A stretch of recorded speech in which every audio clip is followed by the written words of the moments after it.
We are here and we are strong.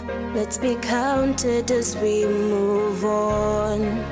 Make a difference, change lives as we tell our different stories. We are capable, beautiful. We are born to do great things. We're unstoppable, incredible, 'cause we're differently abled, differently. On this episode, we share two powerful stories of mothers who have navigated unexpected journeys with resilience and strength. This is the premier show on disability issues in Kenya, and my name is Jane Theory. Differently. Monica calls for better reception in the maternity area, which of course is the first place of contact when bringing in a new life. Let's hear her story as a mother and a caregiver. Monica's unwavering love for her daughter Lorna has transformed into a powerful journey of advocacy. But how did this journey begin? I gave birth to Lorna on 10th of August 2016. And before that, I just had a smooth pregnancy period. I used to go to school because I used to be a teacher. And I did not have any problems until when she was due. And she didn't come the day that we expected her to come. So I had an appointment with the doctor on that 10th to go and have an to be induced. So something happened along the road between Langata to where I was going to the hospital. I started having labor pains, and they were very intense, such that by the time I was alighting in the matatu, they were so much intense. And I could not even look for my phone at that time. I was sweating and I was like, it was too much. By the time I reached the hospital, there was a queue, of course, of people who were looking for services in the hospital. And the only thing I told the nurse, the receptionist there, was like, I was in an emergency. And for them, I gave them my documents, and I expected them to act fast to help me. But then they took me through a triage. It is between that very, very short time that I think it became something like a prolonged labor, because by the time I saw the doctor, he only looked at me, tried to examine and realized that the baby was already coming out. So it is that time they whisked me to the wards, at the labor wards, where I gave birth to Lorna immediately. And she came out very quiet. She didn't cry. I was taken to the wards where the other women were there holding their kids, others were being discharged, and I was just there. I didn't know what to do. So I only looked for my phone and texted her father, and I told him that the child is here, but unwell, and she has been taken to the ICU. I also texted one of the ladies from our church, who was the chair lady, so I also told her the same. And fortunately, she sent some 3 ladies who came now to see me. This was a period of confusion, anger, and uncertainty for her. There were so many things going on in my mind, because first of all, I'm not the first. She's not the first child. I gave birth to the other 3. She has 3 siblings who are older than her. And I tried to imagine when I gave birth to my firstborn in the village, and she was my first child, that the experience was quite, the first being having a child, and I was young at that time.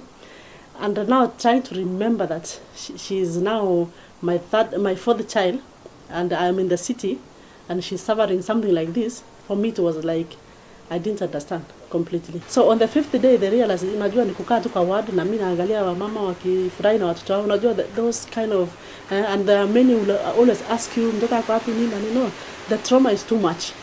So they decided to discharge me on the 5th day. Nikaambiwa kila siku asubuhi, I have to wake up very early in the morning. I be in the hospital by 6 a.m. Ndio nikamulie maziwa tena apewe kwa hiyo nurse. So all through the time hakuna kitu nimeambiwa iko na nini. Nilikuwa naambiwa tu hizi vitu itaenda between 6 to 1 year, the impact will go away, and then she will catch up. Now because I was already discharged, nilikuwa napewa tu kiti ile crate ya soda, ndio nilikuwa nakalia kwa hiyo ICU. Na nikikaa ikifika lunch hour natoka naenda kwa mahoteli hapo nje ya hospitali nakula narudi tena. Nakaa hivyo mpaka saa 2 za usiku, saa 3 namwacha tena narudi. I did that for 21 days. Now with the temperatures, with everything, akaanza kutoka ngozi kabisa, na ulikuwa unakuta akitafuta ile veins wanamdunga anafura ali. So nilikuwa naenda kila siku nauliza amelia. Wananiangalia tu wanashake kichwa bad. Until the 21st day when we were discharged. So alitolewa sasa kwa ile oxygen, tukaambiwa sasa tuende naye nyumbani. Wakati nimefikisha hapa ndio ilikuwa usiku. She started twitching. Ile unaona kabisa ana twitch. So I was so worried, na tukapinduka tu na tukarudi hospitali. Kufika huko sasa pediatrician anatuangalia tu, anatuambia you will see more of this. So I was like, what is this? They still do not want to tell us the problem. Until now, one day when I was just sitting here, a friend of mine came. I could say a friend because she was a parent kwa shule ambayo nilikuwa nafundisha. So alikuwa anapita tu karibu akaniambia nimefika hapa nikuje nikusalimie. Nikamwambia kuja. Akakuja akanipata, and then she saw Lona. She looked at Lona and then she remembered that a friend had a child like Lona through the characteristics. No, she told me you need to take this child to somewhere for better diagnosis. And it is from there she connected me to her friend who had a child like Lona, although she had lost at that time. And it is the lady that sent me to another doctor, ambaye sasa alikuwa anaitwa neurologist.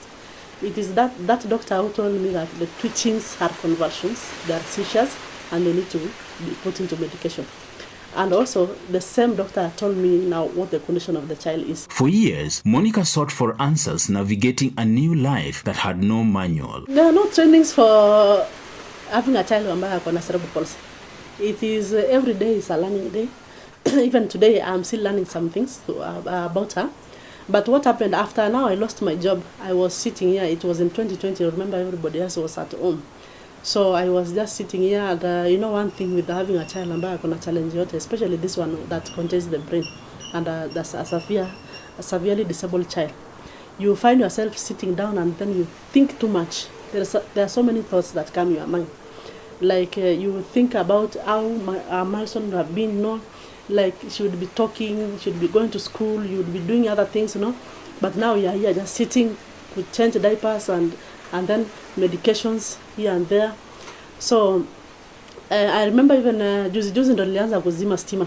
I used to leave my lights in the room open because I used to just look at her and wonder even if she's breathing.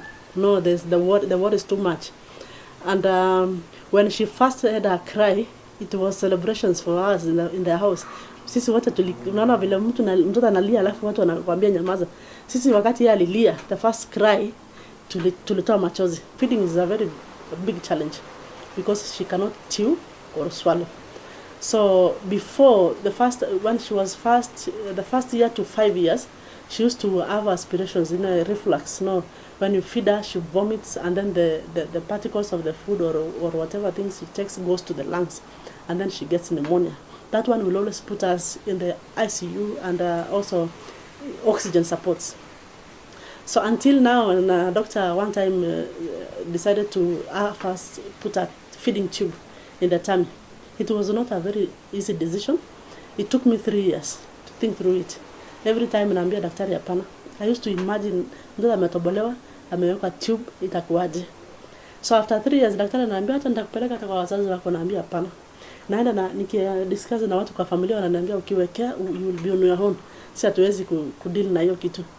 But then I kept on talking about it, and until now hao wenyewe wakaona mtoto anaumia sana because alikuwa anatapika, na daktari alikuwa ameniambia akiwekewa itapunguza hizo kutapika, itapunguza hizo feeding, na pia kumpea chakula nyingi zaidi itakuwa better. Stigma is the greatest challenge many families face, especially coming from people who are very close. However, Monica has made the deliberate step to choose who remains in her circle as she goes through the journey of disability awareness and sensitization. There's a lot of stigma surrounding the condition, so people talk a lot. They start saying labda ni dhambi, labda kuna uchawi mahali, labda people even say it is sacrifice. People say it is sacrifice. People sacrifice, and it is a very painful thing to even think about.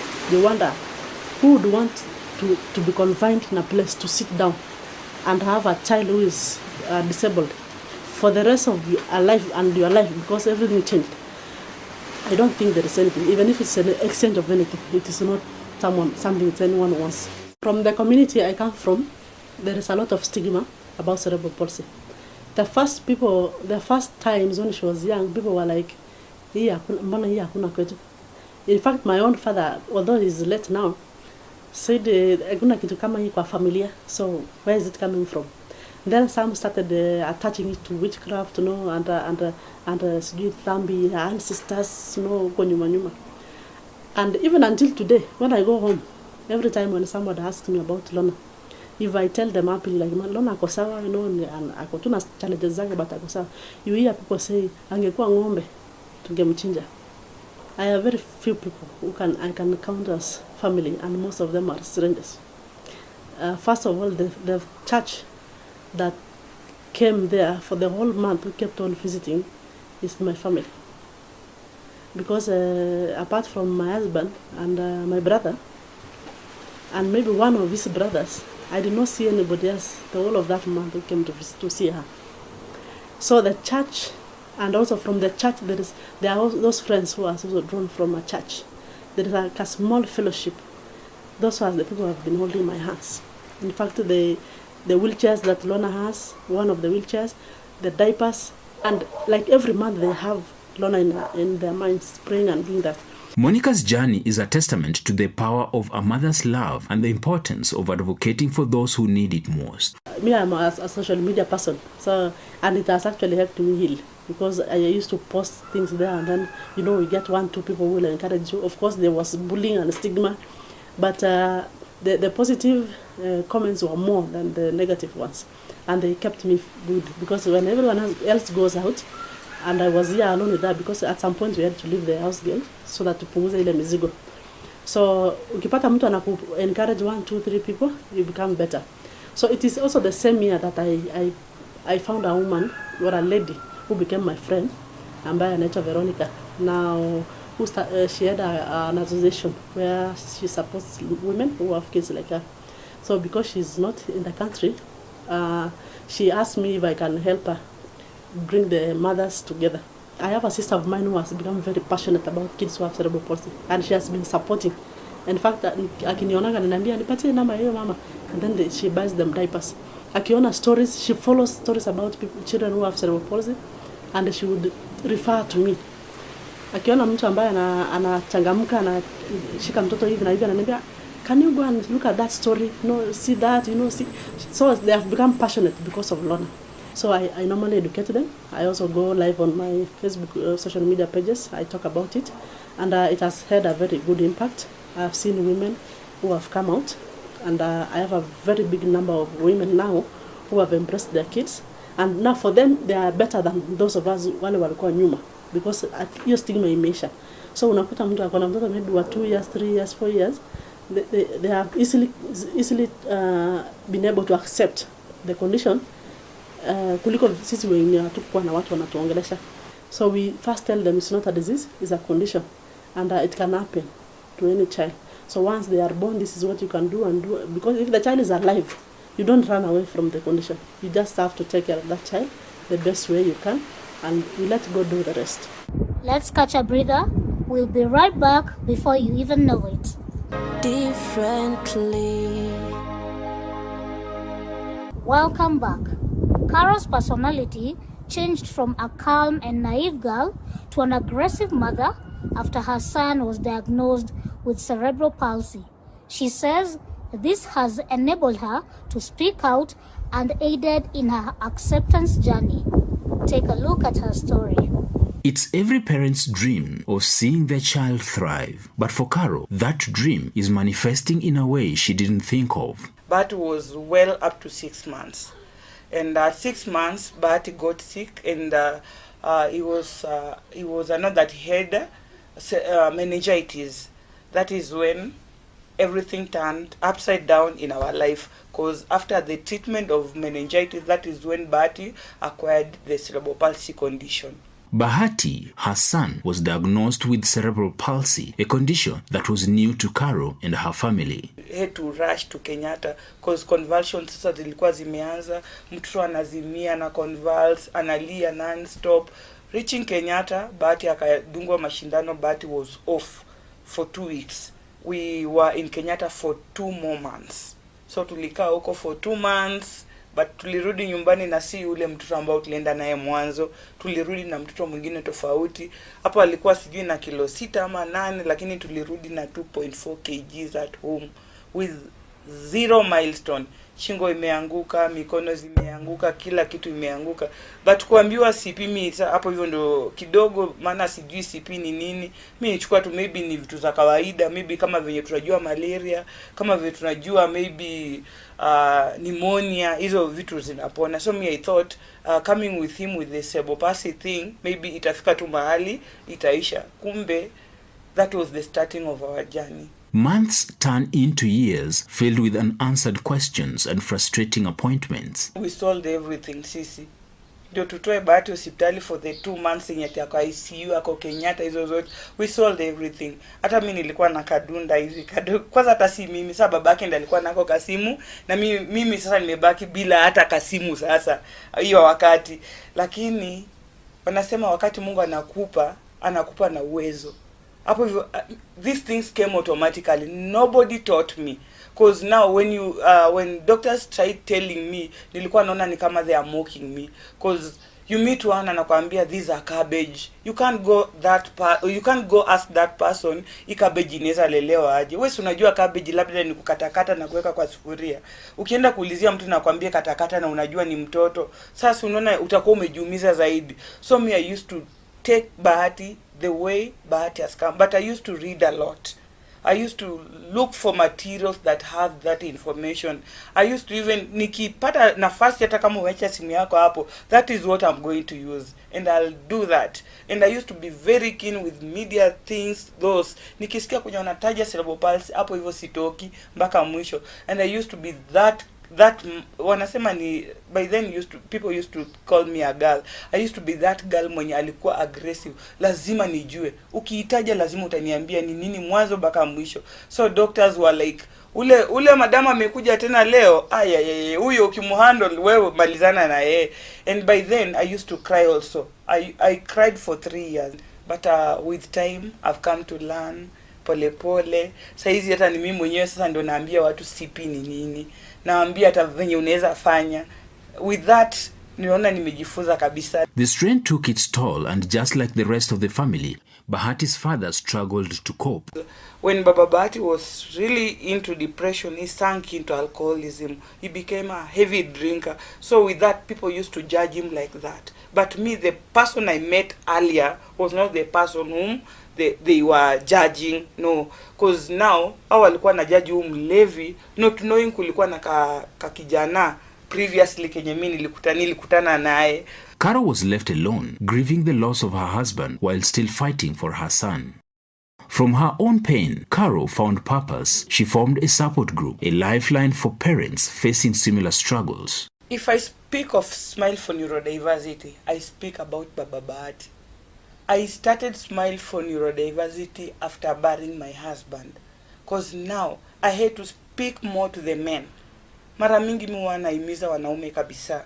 Let's come out. Let's accept our kids. Let's accept the condition. It becomes much easier. I saw it worth it not to lose more men when in silence, because mine has died. Let the other person not die, or let another lady not lose the husband to become a widow like me, because widowhood is a journey, is a club that you wish not even your worst enemy. The same as disability. It's a club that you don't wish even your worst enemy. My son joined at 6 months. It doesn't mean the club is full. No. Club bado iko wazi, mtu yote anaweza jiunga ndani. The group became a beacon of hope, a testament of resilience. Someone died. It's like someone offered his life for this thing. The reason I normally tell people Smile for Neurodiversity is God's. It's not like we just started. Something happened. Something happened for this organization to be formed. And through this, Smile has never been the same again. More people have been touched, more lives have been changed, and we've never gone to another burial to bury a man. No, we've never. Many men don't show up in these wanasema in these fields. Ni kweli sababu wanaume wanaogopa, but in Smile we have special dads. We have special dads, and the special dads are really, hata kama wengi wao wataki kuonekana kwa mwangaza, but they are really supportive. Unasikia tu, Karo, where are you going? Hiyo ni fair, songa nayo. Ikaro, unaenda wapi? Ni diapers zimelemea, ndio hii tunaongezea. And they are also special dads. With that, me, if I can tell someone, if you feel like you are pressed or you have that burden in your, it's either you talk about it. That is when you're going to get healing. But if you're going to keep it in your heart, it's going to eat you slowly like it ate Baba Bahati. Wanaume watoke nje, wanaume ongeeni. No one will judge you. Hata wakijudge ni sawa, bora umejitengeneza. Yani umejisaidia, umekuwa mwepesi kwa moyo wako. Toa kwa moyo wako. Kama singeweza zungumza, hata mimi saizi maybe singekuwa. Na tungekuwa tumeacha Bahati peke yake. Na hatujui saizi hata kama angekuwa. Juu Bahati needs the parent. No one, the other person can just try to support the kid, but he can't do that, or that person can't do that, because even us ourselves, like the dad lost the battle kwa sababu yeye alishindwa. So mimi pia nikishindwa, jirani ataweza kweli? Karo says taking care of Bahati has also changed her personality. She encourages parents to find what works for their children, as each child has got their own unique needs. If my classmates can come out, they can tell who I was. Hata wengine wanaweza kuambia sahi, kama ni Karo anaweza ongea, everyone can talk in this world. If Karo is the person who can talk before people, everyone can do that. I used to be a very shy girl. I used to be that polite girl. I used to be very innocent and naive. But now Bahati came to my life and everything changed. And it has changed for the best. Not for at easy vitu zingine. Because through Bahati, many people's lives have changed. And many people's lives have been touched. Many people have come out with their kids. Through talking. If at all I could be that capricious girl, hawa watu wangeza atafika mali kwenye wamefika. But because of that, and I thank God, because this aggressiveness has made me even to know you guys. Because singewafikia, lakini through that and being that vocal, that nini, it has really helped. Because now my heart is really, unasikia ile, my heart is at peace. Moyo wangu umetulia kabisa, because anything that wants to eat me, I speak it out. Yezi niuma peke yangu na nyinyi, mko lazima tuumwe sisi sote. Neurological conditions si uchawi. Hawajarogwa. Neurological conditions or disability hayambukizani, maana si ugonjwa, ni condition tu, ni hali. Ni hali ya ulemavu tu, haitakuambukiza. So, embrace us with love. We are also human beings in the society. We need to be included in all the programs. When you do something, include us. Like my son cannot walk, but he can laugh well in your birthday party. He can laugh so loud in your weddings. Huyu mtoto anavanga vizuri, anaweza simama mbele hapo kwa kuna ile time ya 30 minutes tunaweza mweka kwa wheelchair na akwe hata ndio abebe pete. Si ati atashika na mkono juu ashike, anaweza ekelewa hapa kwa mwili yake hapa hiyo pete na alete. So inclusivity is key. If you include us in everything in your programs, the world is going to be a place for everyone. I've said disability amkizani. Embrace Bahati. Beba Bahati. Kuja hata siku moja, ambia Karo enda tembea. Wacha milioni kae na Bahati. Hiyo siku unajua itani change maisha. Hata hakuna kitu nitafikiria tena. At times we just need that space, breather. You go out. Go. Yani hata unezeenda hata kama ni Karura for. Go scream outside there. Toa yote ambayo kwa moyo wako. Because it killed Baba Bahati. Let no one else die.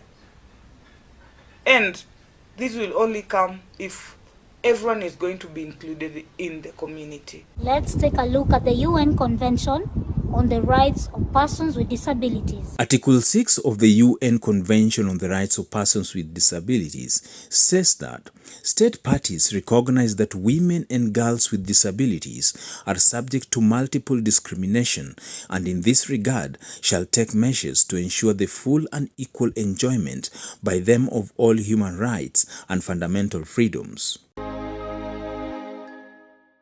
On Disability Pet Peeve today, we highlight the sensitive issues with regards to religion and disability. Well, we all know that we desire a miracle in one way or the other in our lives, but let the church be there not to perceive disability that is something that needs to be corrected or something that is castigated as a bad thing. Let the church be just there to offer guidance and counsel to PWDs and their community at large. So disability is not something that needs to be corrected, and it's not something that is bad. Let us normalize it, and it has nothing to do with disability needing a miracle to be rectified. Both Carol and Monica's stories highlight the diverse paths walked within the disability community and the unwavering love that parents with children with disabilities have to advocate for the rights of their children. We hope that these stories resonate with you and they inspire you to learn more about the challenges and triumphs that are faced by both individuals and families of persons with disabilities. Until next time, I've been your great host, Jane Theory. I'll see you soon. We are here and we are strong. Let's be counted as we move on. Make a difference, change lives as we tell our different stories. We are capable, beautiful. We are born to do great things. We're unstoppable, incredible, 'cause we're differently able.